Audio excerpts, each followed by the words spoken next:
Gusto mo ba malaman kung paano ma-maximize ang damage plus kunat effect ng hero na si Barats? Ako ang bahala, ready ka na ba? Gamitin mo ang basic common emblem para sa hybrid regen, hindi ka na mamumblema sa mana at sa pag-regen ng HP. May kasama rin ito na adaptive attack at 275 HP.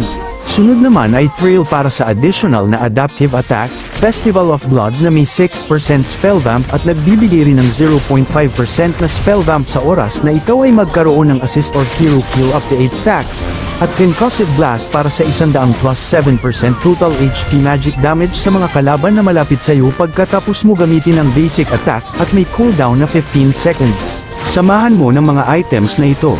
Karamihan sa mga viewers ko ay di pa naka-follow sa page ko. Sana ay may time ka para pindutin ang follow button para lagi kang updated sa mga tutorial videos na tiyak makaka-improve ng gameplay mo. At sa tingin ko'y